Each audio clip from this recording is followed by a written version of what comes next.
Sikkim 365 and Baylor Plus have teamed up to bring Baylor fans the ultimate content bundle. You can sign up now for $17.99 a month, a $5 monthly savings, and get instant access to all premium content on both websites. For more information, visit either sikkim365.com or baylorplus.com today.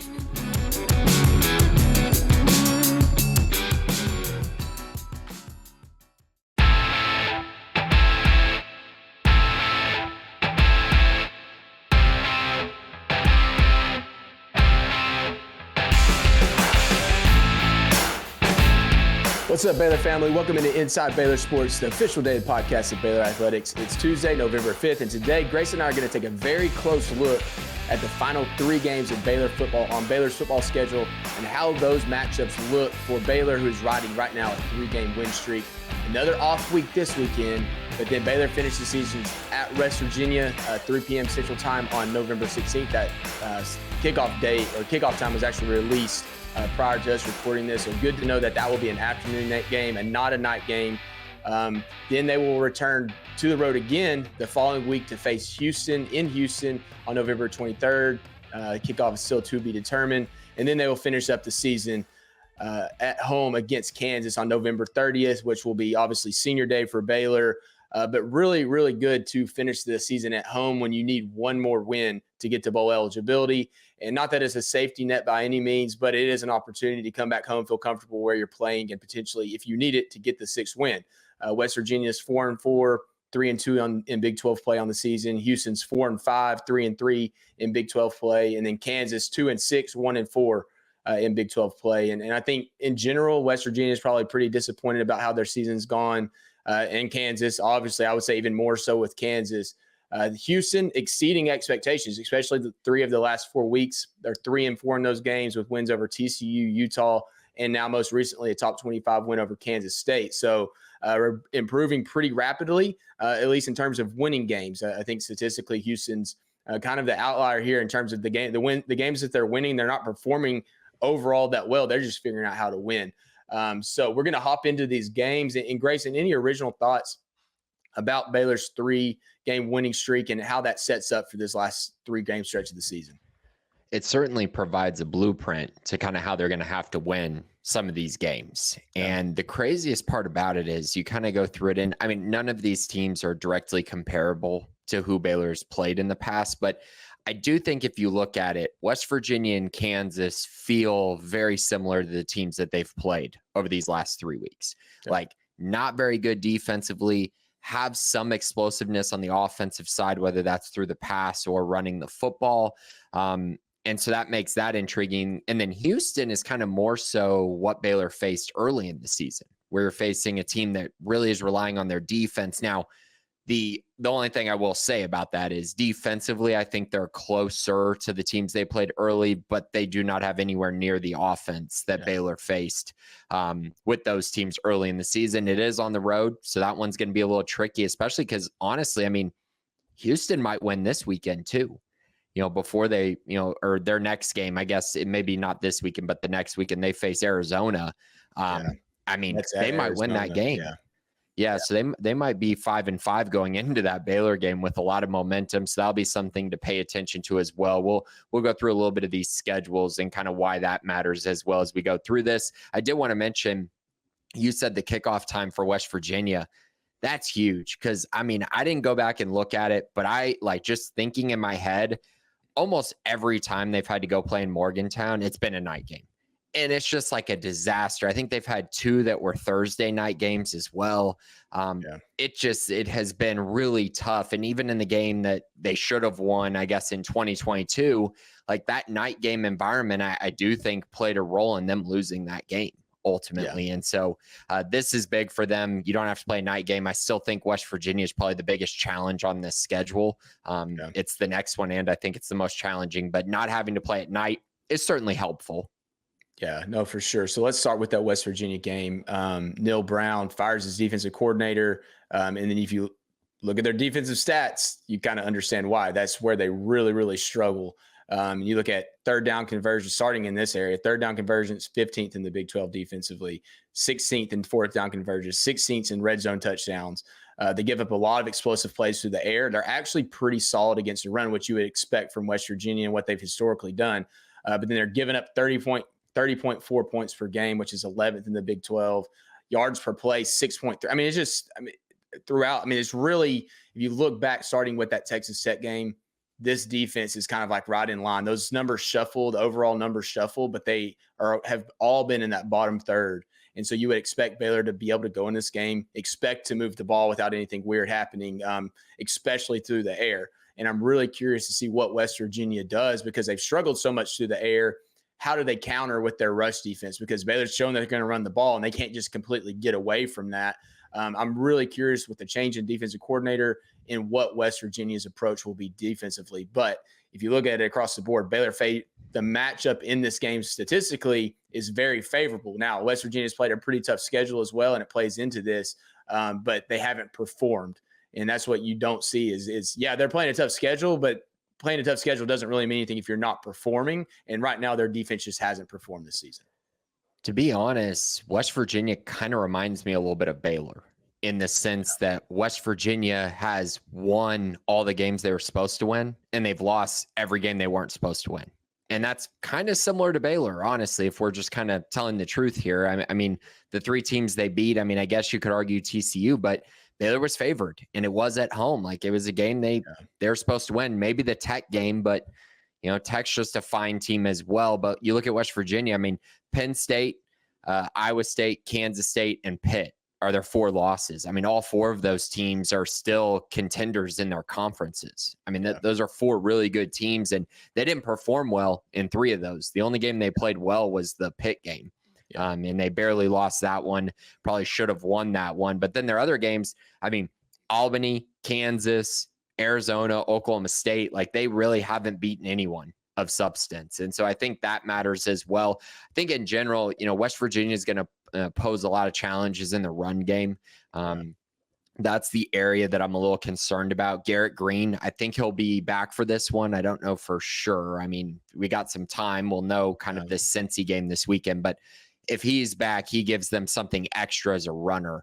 And that's not something that Baylor's really had to account for at all during this 3-game stretch. And truthfully, they haven't really seen that this year at all, like a quarterback that can really run the football. And the crazy part is these next 3 games, if you want to look at this distinct difference between their first few games and their last 3 games, it's that they haven't faced a mobile quarterback, and all 3 of these teams have very mobile quarterbacks. Yeah, it is. And with going on the Garrett Green, I've read, and no one's said anything. Even Neil Brown avoided the question about Garrett Green. But there is some speculation that he's had multiple concussions this year, and he might be done for the season. And we don't know that until this season. I mean, until this game this weekend against Cincy, if that's even a remote possibility. Because if he plays, then obviously it's not a big deal. But apparently he's dealt with concussions, and that changes the dynamic of that West Virginia team. Obviously, we know the situation with Neil Brown last year. He bounces back, gets 9 wins, off the hot seat, and now immediately, I mean, they've struggled, and depending on how these last 4 games for them go, he might be right back on the hot seat going into the offseason.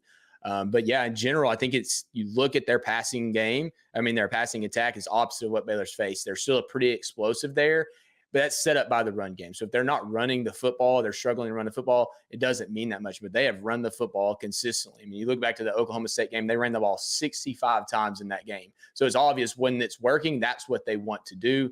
But in general, like it's just they're going to convert 3rd downs offensively, 4th downs, do a pretty good job there. They do give up sacks and tackles for loss. Probably some of that is to having a quarterback who likes to run around quite a bit.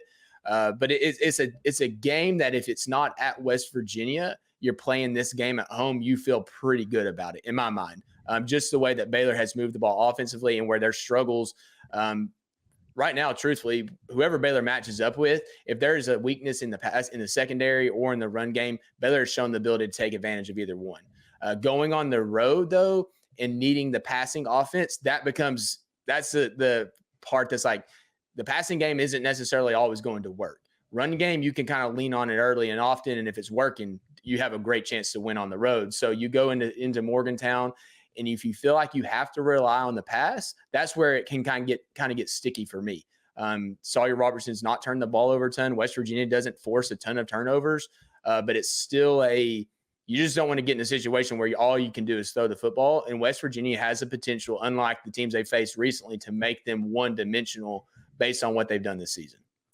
Yeah, they can definitely get closer to that. I think in general, the hard part for West Virginia, and I think the trickiest part for them, is this is still a bottom 5 overall defense in the league. And because of that, they're going to have to make choices, right? And that's what this is going to come down to. Like, if they're planning on loading the box, okay, well, then they're exposing their weakness, which is their secondary. Their secondary is really bad. I think you might be able to argue it's the worst secondary in the Big 12. Like, Statistically, it could possibly be that. Absolutely. Yeah, I think it might be maybe aside from Oklahoma State, but it's been really, really bad. And so because of that, I think Baylor's going to put West Virginia in a bit of a bind, because it's like, what do you do? What are you trying to get rid of? You're probably not stopping the run with 5 guys. Like, I don't care that their run defense has been solid. It's because I think they've put more guys in the box to stop the run against a few of these teams. And so they're going to have to make their choices in that regard. What I do know is, according to every metric, West Virginia, again, bottom 5 in the Big 12 in defense. Their defense is outside the top 70 in pretty much every metric you look at. And Baylor has flat out feasted on defenses that are rated that lowly. Like that, That's what Baylor has done all year. When they face a team that is not good defensively, outside the top 50, they're torching them. And so I think that is something to keep in mind. And yes, we can look at, their run defense has been good. That's fine. But there's probably something else to that. And so I think that's kind of the give and take there. I think Baylor's going to have a lot of chances in the passing game, but you are right. If you go on the road and it's one of those games where Sawyer's having to throw the ball 40 times, there could be some problems there. Yeah. But if Baylor continues to play the way that they have, continue to run the football, like, you got to feel pretty good about them navigating down the field, scoring some points, and again, putting the West Virginia offense in a place where maybe they have to become more one-dimensional and have to throw the football to a certain extent. I'm not so sure on that. West Virginia's got a good offense. They kind of do a lot of different things offensively, and Baylor's also going to have to make their choices, right, as a defense. Like, do you just flat out, hey, we're going to stop the run again this week and give up passes? Or do you say we're going to drop more guys in coverage and we're willing to give up some things on the ground? I'm kind of willing to bet they're going to put a lot of guys in the box. They're going to try to stop the run, and they're going to force Garrett Green to move down the field methodically, right? You're going to try to not give up big plays. Unfortunately, they still gave up big plays against TCU, but you're going to try to limit those and force them to get, 5-6 first downs on multiple drives. That's kind of what your goal is there. Yeah, and it makes sense. I mean, you look at passing efficiency. West Virginia as a team is 12th in the Big 12, and that's nothing like they faced. You talk about the Colorado game, obviously TCU, and to a great extent, Iowa State, even, of being able to attack downfield. This West Virginia offense doesn't want to have to throw the football with Garrett Green at quarterback, and they're going to create. And I think that's part of the issue. Or not the issue, but what you see in their games is that they run the ball so well that teams are just willing to say, okay, we're going to attempt to stop your run, and you might get explosive plays because of it in the passing game, play action shots, RPOs, whatever it is. They're going to hit on some of those. So you're almost willing to say, okay, you're going to hit on these, but we're going to be willing to stop the run, because if you let their run game beat you and they melt the clock for the entire game, then it turns their defense into not that big of an issue because they're not giving up points because they're not on the field. I think you have to go in this game with the mindset of we're going to stop the run. And we don't know where West Virginia's headspace is going to be mentally for this game. Like, if they lose this weekend to Cincinnati, they come back home, like, it's truthfully a lot like the Oklahoma State game. Like, where are they going to be mentally? Texas Tech, not to an extent. That Tech was riding high in that game, and Baylor just went in and thumped them. And I will say, in general, Baylor's played in tough environments on the road. Sawyer's had those environments. Sawyer Robertson at quarterback has had those environments to play in front of. And so I'm not really concerned about this specific game, because West Virginia fans in general, they've been pissed that in the last pretty much since the beginning of the season about how this season has gone. So I'm really curious how that atmosphere looks. Fortunately, it's not a night game. So before we move on to the Houston game, any final thoughts on what West Virginia presents for Baylor? I think just one thing to keep in mind, if West Virginia does beat Cincinnati, their schedule lays out pretty nicely. They got Baylor, UCF, and then at Tech. Some very winnable games there. So while, West Virginia fans might be disappointed in this season, they're kind of sitting in a very similar spot to Baylor is, where it's like, hey, things bounce your way, you get focused, you win a few games, there's a chance you're walking out of this season with 8 wins, which is pretty kind of crazy to think about for both these teams, honestly, from where we saw them a couple weeks ago. Yeah, it is. And I think as the schedule turns, you learn more about these teams. It's kind of what you start figuring out. And that leads us to Houston, a team that's now won 3 of 4. Baylor will face them in Houston. And man, like, I'm not saying this is like the toughest matchup. I think it's still the 3rd toughest matchup in their final 3.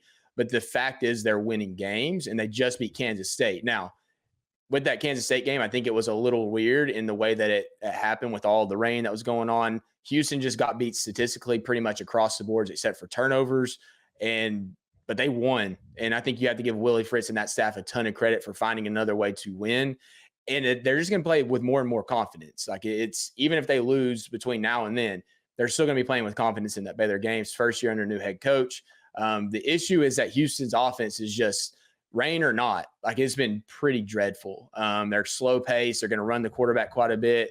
They attempted 11 passes, which shows exactly what they want to do. 11 passes against Kansas State, and they just kind of got it done. They had a long late touchdown to put them up in that game, which ultimately shocked Kansas State, because I think you feel like if you're Kansas State, you have control that entire game, and then you let a big run happen and you lose. So not that it was a fluke by any means. Obviously, they've won 3 of their last 4, TCU, Utah, and now Kansas State. But I don't know what really to make about this Houston team right now in this moment. And I know what to make of Baylor, and I still think this is a good matchup for Baylor, even on the road, even with the success of Houston in the last few weeks. I mean, the biggest thing Houston did was make the change at quarterback, because with Zion Chris in the game, he's been a lot better. He's been much more efficient. He's a better runner than Donovan Smith, and it's very much showing. I think that the biggest thing for me when I look at Houston is if Baylor can get out to a lead, then they're going to win that game. Like, Houston's not built to come from behind, but if you allow them to just be in a game where they're within a score the whole time, or where they have a little bit of a lead, they'll just sit on the football, and they'll punt the football. They'll rely on their defense. They're just going to try to limit possessions. And that's kind of how they're built right now. And, that may change with Willie Fritz going forward, but for this year, that's kind of been their blueprint. Get first downs, hold on to the football, limit touchdowns, stay in the game long enough, and then eventually, maybe win it at the end. And that's kind of how they've been built throughout this year. But we have seen them get crushed a couple times. I mean, Kansas beat them 42-14, Iowa State 20-0, Cincy 34-0. There have been some blowouts in there. Yeah. And so that kind of is one of those things where I think if things go sideways for Houston, they can go really sideways. But when they play well, then they could be in it. I think they're going to be the biggest challenge for Baylor's offense. Like, I think that's going to be the biggest challenge. And that might honestly be the game where you're kind of sitting there going, hey, you know what? Baylor needs their defense to play really well in this game and take care of business, go in there, limit them to 17 points, and then your offense, you're just hoping scores 20 and you win that game, and that's kind of how I view that one. I think that's a game where, Baylor's going to have to figure out how to stop the QB run, and Baylor's going to have to figure out how to just get off the field, limit their possessions, keep getting the ball back to your offense so that eventually they can kind of break through and score. But they're looking like a much better team. Willie Fritz has them playing really well. SP Plus has them as the number 86 team in the country. Again, I don't want to take too much away from it, because this is a team that's clearly different than who they were at the beginning of the year. Right. I think they are clearly better than that. But that's just kind of what the ratings say right now. And like I mentioned, Houston's got Arizona as their next game up. If they win that game, they're 5-5 going into that Baylor game, and they're riding high with a ton of momentum, and just kind of, I think, excited about a potential finish to the season. So I think that game could end up being very difficult, especially if Houston does win that game against Arizona. Yeah. So put in perspective, they're the number 4 scoring defense. Houston is holding opponents at 22.5. That's Power 5 games only. But then offensively, they're scoring 13.9 points. Now, a couple of shutouts in there affected that, but 13.9 points, however you spin it offensively, is rough. And in their wins, they've done pretty well. They actually scored 30 against TCU. And in that game, if you watch, TCU just struggled to tackle. They were physical. That was the quarterback change game that they went to Chris and was able to do a lot of things offensively. And turnovers. TCU had 4 turnovers. Yep. And that's something that Houston does. They're going to force turnovers. They're middle of the pack defensively in forcing turnovers, seventh in fumbles recovered, interceptions. But they just play solid defense. And then offensively, if your offense is scoring 17 points and truthfully 24 points against Kansas State, your defense is playing pretty well if you win those games. And that's the challenge. I think those teams that they faced, if you look at it, TCU, the team they've beat, TCU, Utah, and Kansas State, the less of the three, but they're all pretty one-dimensional in what they want to do. TCU wants to throw the football. Utah couldn't throw the football. Kansas State's the most balanced, but they still have had their issues with Avery Johnson throwing the football. They want to run it first. So where Baylor presents a challenge, and a lot like what Kansas presented, was their ability to do both. And that game was on the road at Kansas, and Kansas scored 42 points against the defense. So I think there's some of that the component of Baylor being balanced is going to help them greatly in that game. And obviously the rest of the season, Baylor has to be balanced if they want to win these games.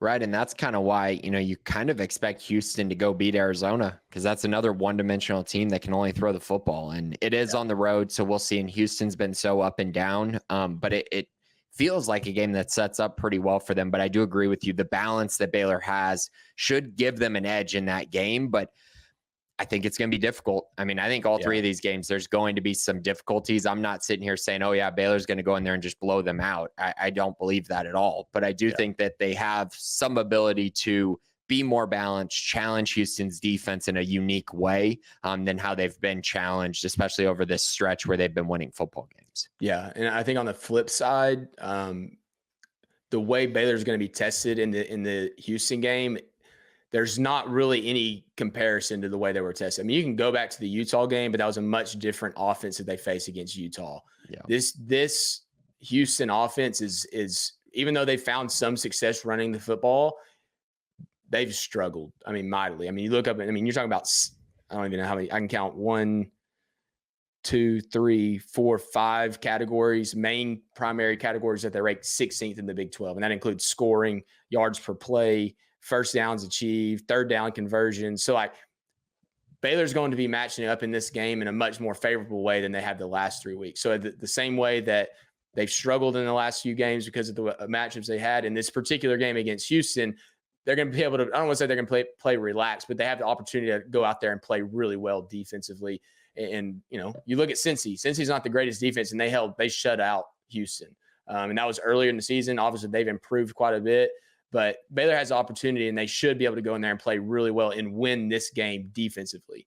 It's not going to be easy. I think Houston's playing with more confidence. But if you go in this game and you're giving up 24 points, I mean, I can't imagine what Kansas State feels like right now, giving up 24 points to that offense. They're better.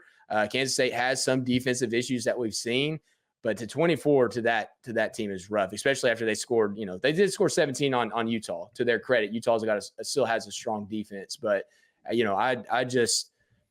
Not to give them bulletin board material, but I think Baylor will perform well knowing that they have to perform well defensively. And I mean, it's no surprise they've been so bad on offense. They're worse in the Big 12 in red zone offense, and they're worse in the Big 12 in third down offense. Like they cannot convert. They don't get conversions. They don't score in the red zone. Like it should be a perfect kind of matchup for Baylor because or at least it feels like that, for Baylor's defense to actually have a great performance. I don't think we've seen Baylor's defense have a great performance this year yet. I really don't. I mean, like we can point to a few games and be like, oh, it was good, but it never complete, right? Never a complete game. And so I think this is the game that sets up for that. And if they give up 21, 24 points to Houston, I'll be pretty disappointed in kind of that defensive effort.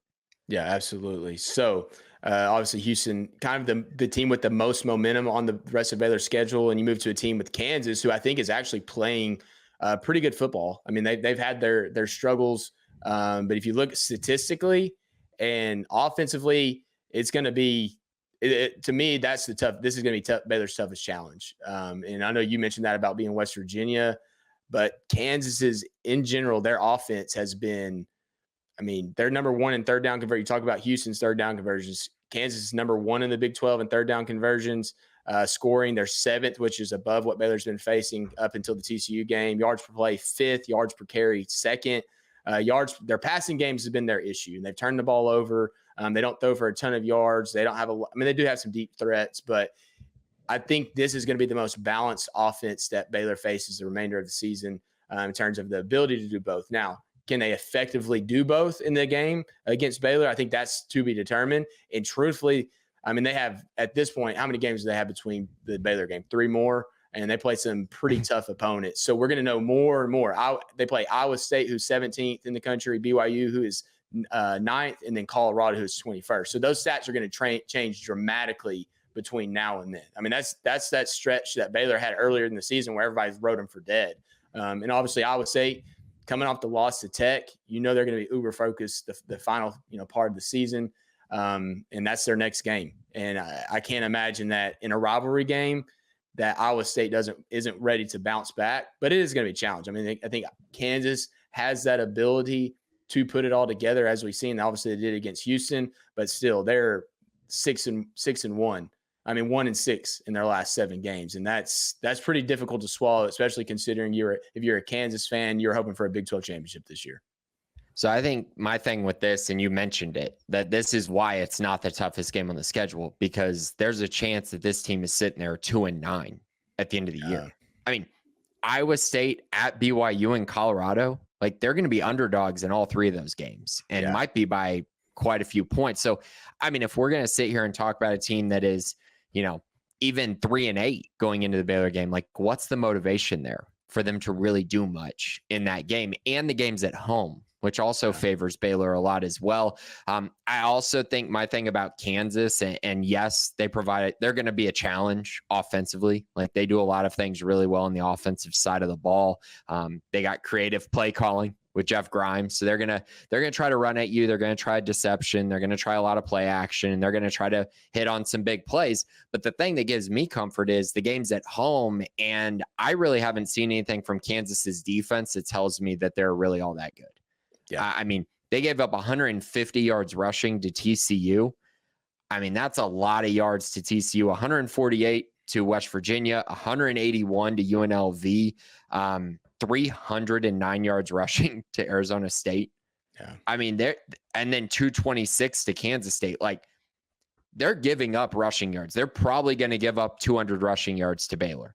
Yeah. And I just frankly don't see Baylor losing a game where they run for 200 yards on the ground. And so that's kind of where I think the matchup's pretty good. I don't really see a situation where Baylor's going into that game. Kansas has much to play for.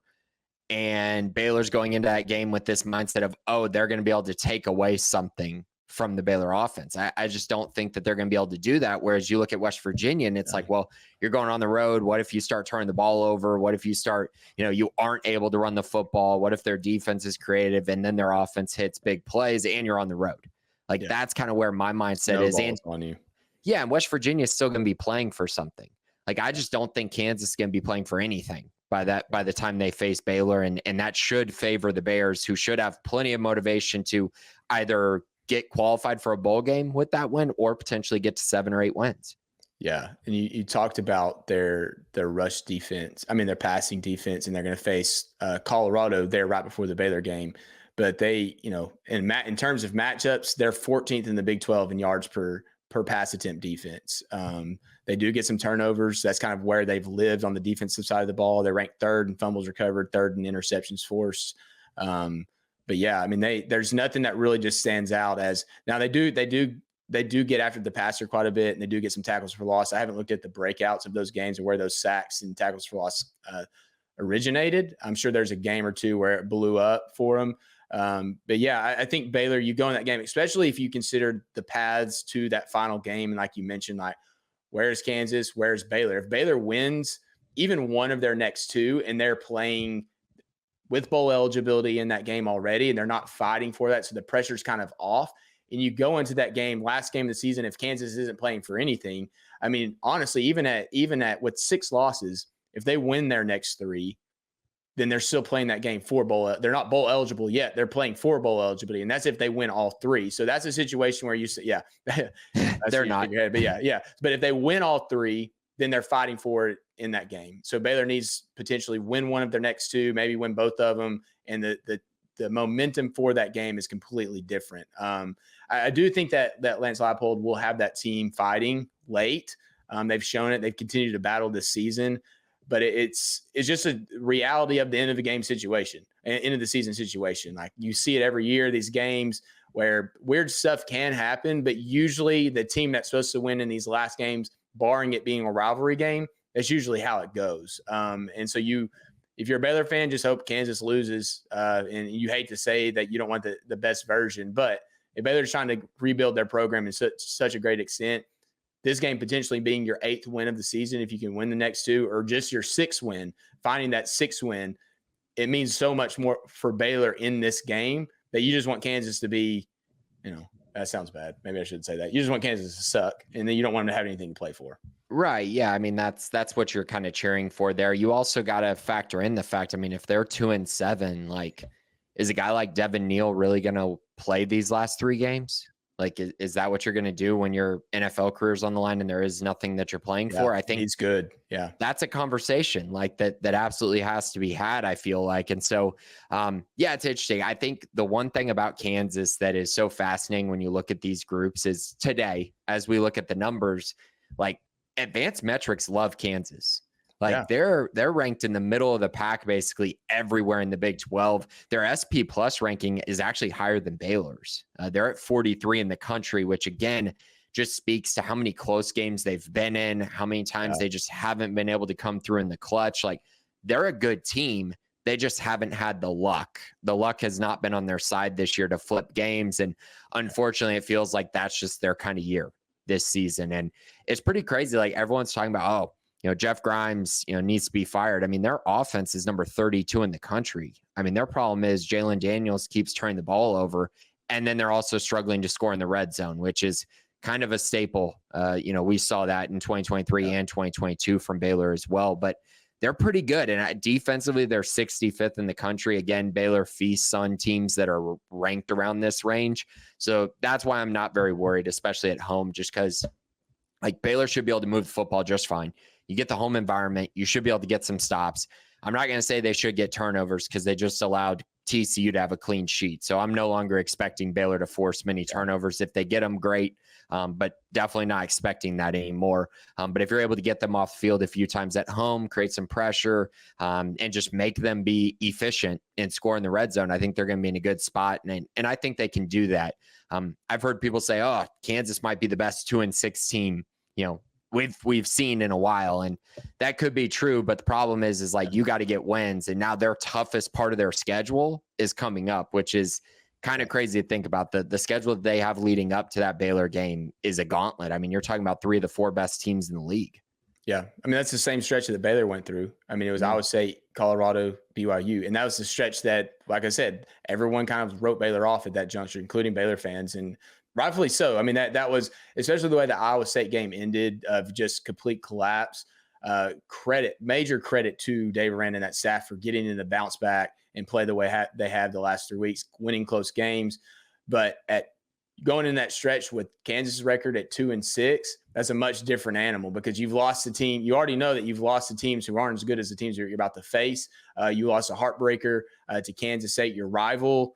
You just don't know where their mindset is right now. So really, I mean, it sets up well. You can think back 3 games ago for Baylor, and we said then the last 6 games we're going to learn a lot more about what Baylor is than what the 3 previous losses were. And that's played out exactly. I mean, I don't know that we would have said, I think it built every week to say, yeah, Baylor went 1-0, and now they have a chance to win their next game. I don't think we would have ever said, they're going to go 3-0 in these next 3 games, because that was going to be a challenge. But now it's there, and now you say it the same way. 1 game at a time, you're going to have a chance to win every single one of these games just based on matchups alone. You can throw in the home field advantage aspect, momentum aspect, but every single game that Baylor has left is a winnable game. And if you wake up, in beginning of December and Baylor's 8-4 would be, 1 month ago, me would have been shocked, right? Like how does that happen? But there is that possibility for this to happen. And I think you're right. You said earlier, I think Baylor will be favored potentially in every single game, with the West Virginia game being the one that still to be determined. Because if they go out and thump Cincinnati this weekend, maybe they get their mojo back, and when that thing changes. but they will be in every single one of these games as long as they play clean football. Yep. And I think, we mentioned it with that Tech game. I really felt like that was the springboard game. They absolutely had to win. And man, they're just kind of riding off of that momentum. And they came home, beat two teams that are rivals for them. They're kind of checking the list right now. And I, mentioned this tweet a couple, weeks ago, just there's some 2012 vibes with this team where it's like, oh man, like how many are they going to win? 10 this year, and then how long's this streak going to go? Because it could go for a while, and then it could lead into a really successful season next year. So I'm very curious about all that. Now, saying all that, sitting here today, I know we'll pick these games individually, but how do you see Baylor finishing this season? Like, what's your record prediction at the moment? You kind of expect a setback at some point, like, and not in a setback in a way that's just terrible, but like if you're playing close games, there's a chance that you lose close games. I mean, Baylor could have very easily lost the TCU game, and to an extent, like I think in a different way, they could have lost to Oklahoma State, and they were never going to lose the Tech game the way they played. So now it's which team can come out and play clean football. I think Baylor's going to be tested in a much different way. I think the last three games really exposed Baylor's secondary, and that's been the weakness. Really dating back to the Colorado game. You hope that it wasn't the case. You hope that Colorado was just the best passing offense, and those issues weren't going to show up, but they have. Now you play three teams who just don't do it the same way. You play more into Baylor's strengths. So, I would say there's better than a 50% chance that Baylor wins all three of these games, but then it's just the reality of, does it happen? Like that's still 50% chance that they go 2-1, 1-3, or 1-2 or something like that. I don't see them going losing out. I don't see that they've shown too much in the last three games. I think a safe bet is 2-1. I think that's the safe prediction. Maybe that's the middle ground, but you play games that you're supposed to win. And right now Baylor should win, to me, all of these games, but then it's just, you account for a slip up. And I think that's kind of where I land. And if you end up 7-5, you feel pretty good. Regardless, you get sick about one loss, but then you look at the overall picture at 7-5, you feel pretty good about that. 7-5 with a 5-1 finish. I mean, that's kind of where you want to be, finishing the season strong. I think I would project 7-5. I'm curious though, because I will say, I'll say this right now. If West Virginia comes out against Cincinnati and either they don't look good to me or they lose that game, I might be a little tempted, because that's actually the game I think that's the greatest chance that they're going to lose that game. That's kind of on my mind, at least. Yeah. Kelly Ford. Yeah. Kelly Ford has it as Baylor's got a 90% chance to win 4 conference games, which would be 6-6 on the season. Then they have a 54% chance to win 2 more. So get to 5 conference wins, which would mean 7-5. And then only a 14% chance to win 6. So Kelly Ford does not believe Baylor's going to win out these next 3 games, but I'm very curious if they win the West Virginia game, how much that tilts the scale. Because I think that's the game that I think most people are predicting that they'll lose, or the highest potential they'll lose. So I'm curious about all that. But yeah, I would say 7-5 is a safe bet, but things can change as we pick these games weekly. And I definitely think Baylor's got a chance at getting to 8-4.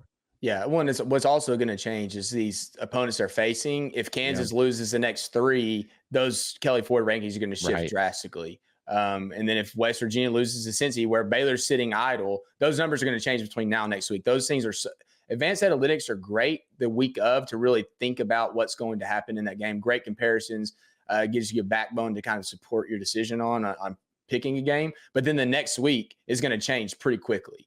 Baylor's offense, for instance, FEI offense after the TCU game is now up to number 27 in the country, where their defense is 84th. But if they go out and they play well against West Virginia, both sides of the ball, the defenses at FEI can jump up pretty quickly if you have a pretty good performance against that team. And it comes down to matchups in a lot of these. So those numbers can change pretty quickly for better or for worse. And it's just about matchups. I mean, that's truthfully what it is. Advanced analytics can't necessarily, it does project it to an extent, but if I know Baylor's secondary is going to struggle and they play 3 passing teams right in a row, well, your defense is going to probably look worse than it is. You have teams that can take advantage of it. And that's kind of what I see happen.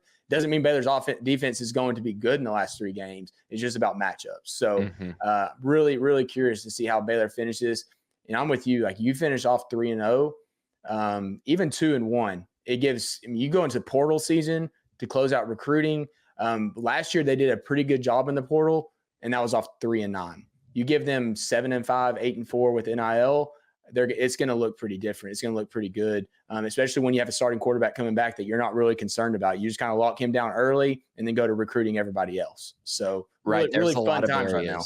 Yeah, we're going to have a lot of fun kind of addressing the areas that Baylor could look to address in the transfer portal and just look to kind of build this roster out going forward. But yeah, momentum there as well. So yeah, Baylor's doing a great job just kind of, getting to a point where I think you can sell a vision and getting to a point where I think you can sell momentum, the culture, like all of these things are so important, but you have to have wins next to your name. And that's what Baylor's starting to get to.